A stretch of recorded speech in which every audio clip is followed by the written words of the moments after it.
Si tu entends une de ces phrases et que, juste après, tu te sens confus, coupable ou trop sensible, alors écoute-moi jusqu'au bout. Parce que le narcissique ne contrôle pas avec ses mains, il contrôle avec des phrases. Des phrases simples, parfois même dites calmement. Des phrases qui ne ressemblent pas à la violence. Et pourtant, elles déplacent ta réalité, ta confiance et même ton identité. Et le pire, c'est que beaucoup de ces phrases ressemblent aux phrases normales. Et elles pourraient sortir de la bouche de n'importe qui. La différence n'est pas la phrase seule, c'est la répétition, le contexte et ce que ça te fait à l'intérieur. Une relation saine te donne plus de clarté. Par contre, une relation toxique te donne plus de doutes. Et si tu es tombé dans une dynamique narcissique, il y a une chose que tu reconnais tout de suite. Ce n'est pas seulement ce que l'autre te dit, c'est ce que tu deviens après l'avoir entendu. Tu te tais plus, tu t'excuses plus, tu te justifies plus et tu doutes plus. Aujourd'hui, je vais te donner 10 phrases. Pas pour que tu diagnostiques quelqu'un, mais pour que tu te reconnaisses. Et surtout, pour que tu comprennes ceci, si une phrase te vole ton calme, ta voix ou ta confiance, ce n'est pas juste une phrase. C'est un outil. Tu exagères. C'est une phrase qui a l'air banale, presque normale. Et pourtant, c'est l'un des outils les plus destructeurs. Parce qu'elle ne répond pas à ce que tu ressens. Elle invalide ce que tu ressens. Tu dis « ça m'a blessé ». Et la réponse n'est pas « je suis désolé, je comprends ». La réponse, c'est « tu exagères ». Et là, quelque chose se passe. Tu ne défends plus ton émotion. Tu te défends toi-même. Tu te retrouves à prouver que tu as le droit d'être touché. Tu te retrouves à argumenter ton ressenti comme si c'était un procès. Et à force, tu apprends une chose. Ressentir devient dangereux. Alors tu réduis, tu minimises, tu avales. Puis, la deuxième phrase. C'était une blague, t'as pas d'humour. Celle-là est vicieuse parce qu'elle transforme ton inconfort en défaut, ta limite en faiblesse, ton besoin de respect en rigidité. Et un narcissique adore ça, parce qu'il peut te piquer, te rabaisser, te ridiculiser. Et si tu réagis, c'est toi qui deviens le problème. Alors tu commences à rire quand tu as mal, à sourire quand tu te sens humilié. Tu commences à faire semblant de ne pas comprendre pour ne pas être trop. Et ça, c'est un entraînement à t'effacer. La troisième phrase, tu te fais des films. C'est une phrase qui attaque ton intuition. Elle te fait croire que ton ressenti est une fiction, que ta perception est une invention, que ton cerveau est ton ennemi. Et si tu écoutes bien, à partir du moment où tu doutes de ta perception, tu n'as plus besoin d'être contrôlé. Tu te contrôles toi-même. Tu t'auto-surveilles. Tu réécris ce que tu as vu, ce que tu as entendu et ce que tu as compris. Tu commences à te dire « peut-être que j'ai mal interprété, peut-être que j'ai mal vu, peut-être que je suis parano ». Et un jour, tu ne sais même plus ce qui est vrai. La quatrième phrase, « tu me fais passer pour le méchant ». Celle-là, c'est l'inversion. Tu viens avec une douleur, une limite ou un besoin. Et soudain, tu es accusé d'être injuste, cruel, excessif. Tu deviens la personne qui attaque. Alors tu changes de posture. Tu n'es plus en train de poser une limite. Tu es en train de rassurer, de calmer, de dire « non, non, tu n'es pas méchant. Je voulais juste… » Et voilà le piège. Tu finis par consoler la personne qui te blesse. Et petit à petit, ton cerveau associe parler à culpabiliser. Donc tu te tais.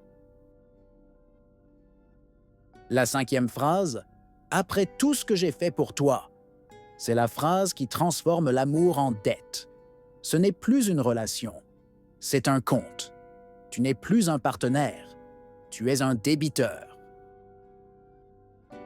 Et si tu oses dire non, si tu oses demander du respect, ou si tu oses être fatigué, on te rappelle ce que tu dois.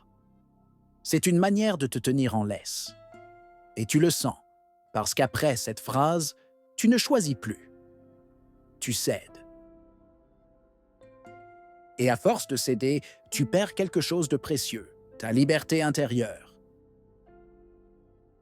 La 6e phrase, « Si tu m'aimais, tu ferais ça ». Ça, c'est l'un des plus grands détournements de l'amour, parce que l'amour devient une preuve à fournir, une performance, un test. Et dans ce test, tu es toujours en insuffisance. Si tu m'aimais, tu accepterais. Si tu m'aimais, tu comprendrais. Si tu m'aimais, tu pardonnerais. Si tu m'aimais, tu ne poserais pas de limites. Et à ce moment-là, tu apprends que l'amour, dans cette relation, signifie t'abandonner. Mais ça n'a jamais été de l'amour, c'est de la conformité.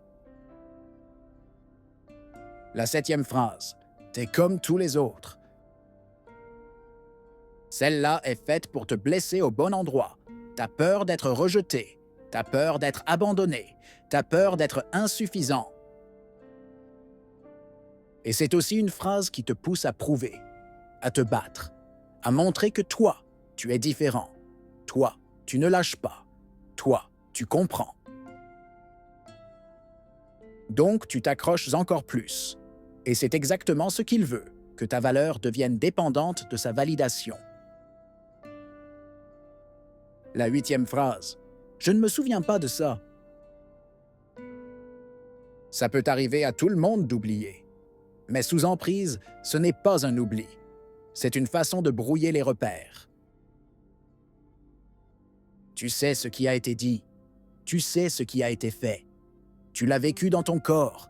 Et pourtant, on te fait douter comme si tu inventais. Et quand tu n'es plus sûr de ta mémoire, tu n'es plus sûr de toi. C'est une attaque directe contre ta stabilité intérieure. La 9e phrase, « Tu es trop sensible ». Cette phrase est un poison lent, parce qu'au début, tu te dis « Ok, peut-être que je dois être plus fort », et puis tu commences à t'entraîner à ne plus ressentir. Tu deviens plus froid, plus silencieux et plus distant, et tu crois que tu évolues, mais en réalité, tu t'anesthésies pour survivre. Et tu sais ce qui est tragique? C'est que tu finis par croire que ta sensibilité est un défaut, alors que c'était ton système d'alarme. La sensibilité n'est pas une faiblesse, c'est une intelligence. Mais sous emprise, on te l'arrache. Et enfin, la 10e phrase, « Tu ne trouveras personne comme moi ». Celle-là, c'est la prison. C'est l'idée que dehors, il n'y a rien, que tu vas regretter, que tu vas souffrir, tu vas être seul, que tu ne vaux pas assez pour être aimé ailleurs. Et là, si tu es déjà fragilisé, ou si ton estime de toi a déjà été grignotée, cette phrase te cloue. Alors tu restes, pas par amour, mais par peur. Et c'est là que tu dois comprendre quelque chose de très important. Si tu as reconnu ces phrases, ce n'est pas parce que tu es faible, c'est parce que tu as été conditionné. On ne tombe pas sous emprise en un jour, on y glisse, phrase après phrase, justification après justification, excuse après excuse. Et un jour, tu ne te reconnais plus. Tu te surprends à demander la permission pour parler. Tu te surprends à t'excuser d'être fatigué. Tu te surprends à douter d'un ressenti pourtant évident. Tu te surprends à avoir peur de quelqu'un qui dit t'aimer. Et je veux que tu retiennes ceci. Le signe le plus clair que tu es sous emprise, ce n'est pas qu'il est méchant. C'est que toi, tu deviens petit. Tu deviens confus. Tu deviens coupable d'exister. Tu deviens quelqu'un qui se trahit pour préserver la paix. Et maintenant, je vais te dire ce que tu dois faire avec ces 10 phrases. Pas pour gagner contre un narcissique, parce que tu ne gagnes pas à son jeu, tu sors du jeu. La première chose, c'est de cesser de te justifier, parce que la justification est la porte d'entrée du contrôle. Plus tu justifies, plus tu lui donnes une scène pour inverser, minimiser, détourner, te fatiguer. La deuxième chose, c'est de faire confiance à ce que ton corps te dit, parce que ton corps sait, et il te prévient. Si tu te sens tendu avant de parler, ce n'est pas normal. Si tu te sens vidé après chaque discussion, ce n'est pas normal. Aussi, si tu te sens coupable après avoir posé une limite, ce n'est non plus normal. Et la troisième chose, c'est de remettre la responsabilité à sa place. Tes émotions sont à toi, mais son comportement est à lui. Tu n'es pas responsable de réparer quelqu'un qui te détruit.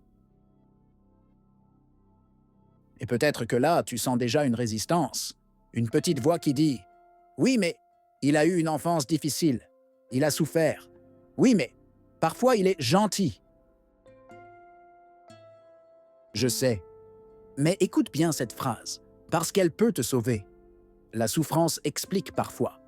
Elle ne justifie jamais de te contrôler. Et maintenant, je veux te parler de la fin, parce que si tu es encore dans ce type de relation, tu as peut-être l'impression que partir sera le plus dur. Mais souvent, le plus dur n'est pas partir, c'est accepter que tu n'as rien à prouver, tu n'as pas à convaincre. Tu n'as pas à être compris par quelqu'un qui te manipule. Tu as juste à te choisir, et je te fais une promesse. Le jour où tu reconnais ces phrases pour ce qu'elles sont, tu récupères une chose que le narcissique déteste, ta clarté.